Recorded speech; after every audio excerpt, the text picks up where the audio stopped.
Eu sempre acreditei, já faz uns 10 anos que eu defendo isso, na questão evolutiva da sociedade. E aí eu sempre comparo os anos 2000, eu comparava com a década de 80, na última década eu comparo com a década de 90, para provar que está evoluindo.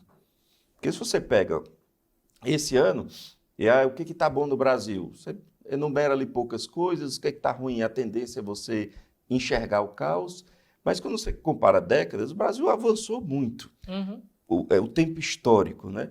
No entanto, fazendo esse exercício de olhar a forma como as pessoas se politizaram, a forma como as pessoas defendem a oratória, o discurso, a escolha das reflexões, aí me preocupa, porque é como se o cimento que estivesse sendo usado para essa construção fosse o cimento da raiva e do oponente, do inimigo.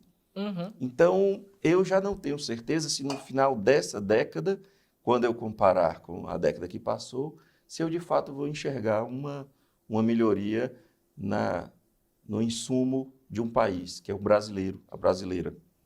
Então, vamos lá. Isso que você falou, certo, de que as coisas vão melhorando década a década, é uma coisa que já é catalogada, existem vários estudos sobre isso. Tem um livro muito bom que fala sobre esse assunto, Factfulness, vai me escapar agora o nome do autor, certo? E tem outro intelectual que também fala sempre sobre isso, que é o Steven Pinker. Que eles sempre falam que quando você compara, por exemplo, o número de guerras hoje com o número de guerras no passado, você vai ver que a gente tem menos guerras. O número de assassinatos com o passado, menos assassinatos. Sim. Fome é a mesma coisa. Mas qual é a grande questão, qual é a explicação que normalmente vem para essa impressão que a gente sempre pensa? Estamos no pior momento e no momento mais grave da história. É que a gente não tem a comparação de longo prazo na nossa cabeça. A gente compara, por exemplo, o Brasil com outros países. Ou a gente compara as regiões do Brasil entre si. A gente sempre compara dentro da própria experiência que a gente tem no nosso universo de referência.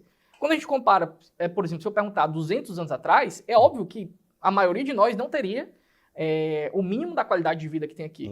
Fazer só uma comparação boba, certo? A gente tem aquela figura do faraó, do rei, como uma figura de luxo, quando ele tem os funcionários lá abanando ele, os servos abanando ele. Hoje, qualquer ar-condicionado é muito melhor do que aqueles servos e qualquer ventilador que qualquer pessoa de classe média baixa tem em casa é muito melhor do que ter um servo lhe abanando. O progresso vai nos fazendo que a nossa vida seja melhor do que a vida de reis no passado. Alexandre o Grande era o grande por quê? Porque ele tinha a biblioteca de Alexandria, entre outros motivos, né? Hoje, qualquer pessoa com celular, você tem o Kindle, você tem o Google, muito melhor do que qualquer biblioteca de Alexandria, tá certo?